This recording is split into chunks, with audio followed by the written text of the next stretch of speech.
Bem-vindos a mais uma porção da Bíblia. Hoje, dia 33. Lucas capítulo 23, versículos 26 ao 56. Então os soldados levaram Jesus. No caminho, eles encontraram um homem chamado Simão, da cidade de Cirene, que vinha do campo. Agarraram Simão e o obrigaram a carregar a cruz, seguindo atrás de Jesus. Uma grande multidão o seguia. Nela havia algumas mulheres que choravam e se lamentavam por causa dele. Jesus virou-se para elas e disse: Mulheres de Jerusalém, não chorem por mim, mas por vocês e pelos seus filhos. Porque chegarão os dias em que todos vão dizer: Felizes as mulheres que nunca tiveram filhos, que nunca deram à luz e que nunca amamentaram. Chegará o tempo em que todos vão dizer às montanhas: Caiam em cima de nós, e dirão também aos montes: Nos cubram. Porque se isso tudo é feito quando a lenha está verde, o que acontecerá então quando ela estiver seca? Levaram também 2 criminosos para serem mortos com Jesus.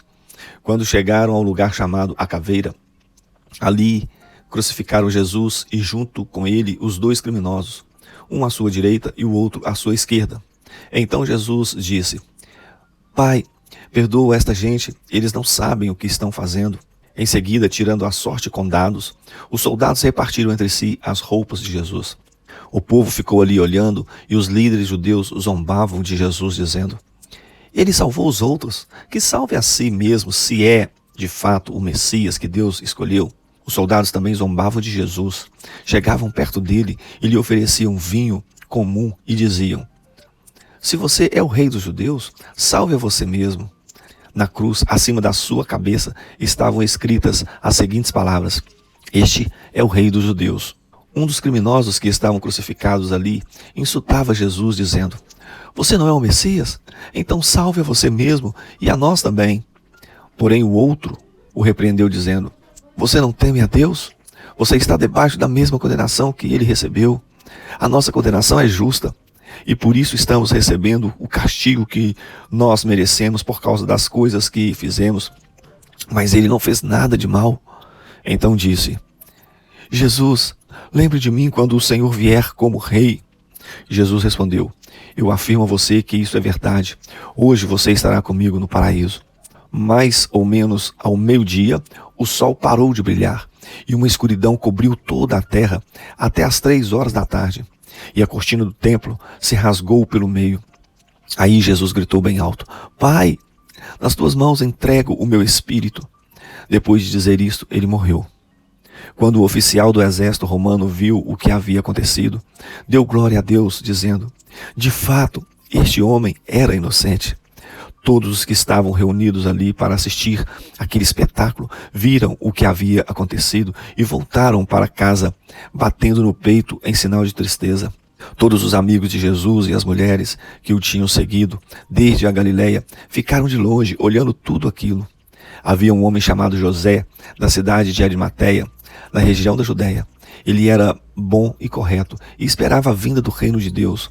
Fazia parte do conselho superior, mas não tinha concordado com o que o conselho havia resolvido e feito. José foi e pediu a Pilatos o corpo de Jesus. Então tirou o corpo da cruz e o enrolou num lençol de linho. Depois o colocou no túmulo cavado na rocha, que nunca havia sido usado. Isso foi na sexta-feira, e já estava para começar o sábado.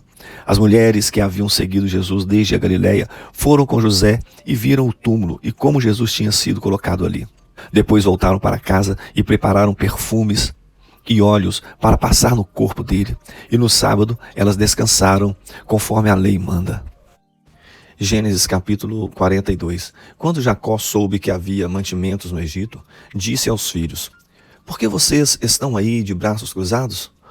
Ouvi dizer que no Egito há mantimentos. Vão até lá e comprem cereais para não morrermos de fome. Então os 10 irmãos de José, por parte do pai, foram até o Egito para comprar mantimentos. Mas Jacó não deixou que Benjamim, o irmão de José por parte de pai e de mãe, fosse com eles. Ele tinha medo de que lhe acontecesse alguma desgraça. Os filhos de Jacó foram comprar mantimentos junto com outras pessoas, pois em todo o país de Canaã havia fome. Como governador do Egito, era José quem vendia cereais às pessoas que vinham de outras terras. Quando os irmãos de José chegaram, eles se ajoelharam na frente dele e encostaram o rosto no chão. Logo que José viu os seus irmãos, ele os reconheceu, mas fez de conta que não os conhecia. E lhes perguntou com voz dura: "Vocês de onde vêm?" "Da terra de Canaã", responderam. "Queremos comprar mantimentos." José reconheceu seus irmãos, mas eles não reconheceram. Então José lembrou dos sonhos que tinha tido a respeito deles e disse: "Vocês são espiões que vieram para ver os pontos fracos do nosso país?" Eles responderam: "De modo nenhum, Senhor. Nós, os seus criados, viemos para comprar mantimentos. Somos filhos de um mesmo pai. Nós não somos espiões, Senhor. Somos gente honesta." "Não acredito", disse José. "Vocês vieram para ver os pontos fracos do nosso país." Eles disseram: "Nós moramos em Canaã. Somos, ao todo, 12 irmãos, filhos do mesmo pai. Mas um irmão desapareceu e o mais novo está, neste momento, com o nosso pai." E José respondeu: "Como eu disse, vocês são espiões. E o jeito de provar que vocês estão dizendo a verdade é este: enquanto o irmão mais moço de vocês não vier para cá, vocês não sairão daqui. Isso eu juro pela vida do rei. Um de vocês irá buscá-lo, mas os outros ficarão presos até que fique provado se estão ou não dizendo a verdade. Se não estão, é que vocês são espiões. Juro pela vida do rei." E os pôs na cadeia por 3 dias. No terceiro dia, José disse a eles: "Eu sou uma pessoa que teme a Deus. Vou deixar que vocês fiquem vivos, mas com uma condição. Se de fato são pessoas honestas, que um de vocês fique aqui na cadeia e que os outros voltem para casa levando mantimento para matar a fome das suas famílias. Depois tragam aqui o seu irmão mais moço, e isso provará se vocês estão ou não dizendo a verdade. E se estiverem, não serão mortos." Eles concordaram e disseram uns aos outros: "De fato, nós agora estamos sofrendo por causa daquilo que fizemos com o nosso irmão. Nós vimos a sua aflição quando pedia que tivéssemos pena dele, porém não nos importamos. Por isso agora é a nossa vez de ficarmos aflitos." E Rúben disse assim: "Eu bem que disse que não maltratasse o rapaz, mas vocês não quiseram me ouvir. Por isso agora estamos pagando pela morte dele." Eles não sabiam que José estava entendendo o que eles diziam, pois ele tinha estado falando com eles por meio de um intérprete. José saiu de perto deles e começou a chorar. Quando pôde falar outra vez, voltou, separou Simeão e mandou que fosse amarrado na presença deles. José mandou que os empregados enchessem de mantimentos os sacos que os irmãos haviam trazido e que devolvessem o dinheiro de cada um, colocando-o nos sacos de mantimentos, e também que lhes dessem comida para a viagem. E assim foi feito.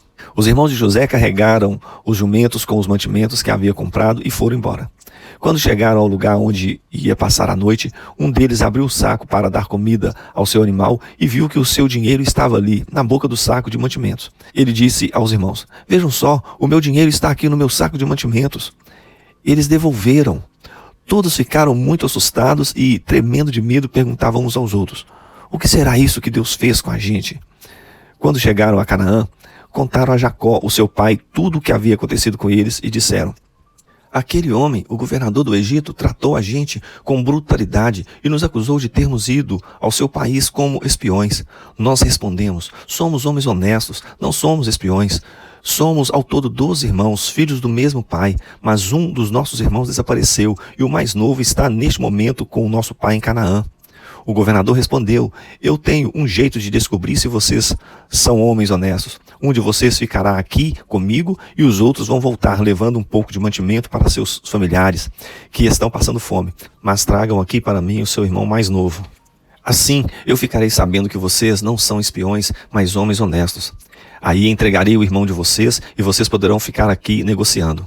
Aconteceu que, quando despejaram os mantimentos, cada um achou na boca do saco um saquinho com o seu dinheiro. Quando eles e o seu pai viram o dinheiro, ficaram com medo. Então Jacó disse: "Vocês querem que eu perca todos os meus filhos? José não está com a gente e Simeão também não está. Agora vocês querem levar Benjamim e quem sofre com tudo isso sou eu." Aí Rúben disse ao pai: "Deixe que eu tome conta de Benjamim. Eu o trarei de volta para o Senhor. Se não trouxer, o Senhor pode matar os meus 2 filhos." Jacó respondeu: O meu filho não vai com vocês. José, o irmão dele, está morto e só ficou Benjamim. Alguma coisa poderia acontecer com ele na viagem que vão fazer e assim vocês matariam de tristeza este velho. Salmos 33. Todos vocês que obedecem a Deus, o Senhor, alegrem-se por causa daquilo que Ele tem feito. Louvem a Deus todas as pessoas honestas. Toquem lira em louvor ao Senhor. Cantem louvores com acompanhamento de harpas de 10 cordas. Cantem a Deus uma nova canção. Toquem harpas e gritem bem alto. As palavras do Senhor são verdadeiras. Tudo o que Ele faz merece confiança. O Senhor Deus ama tudo o que é certo e justo. A terra está cheia do seu amor.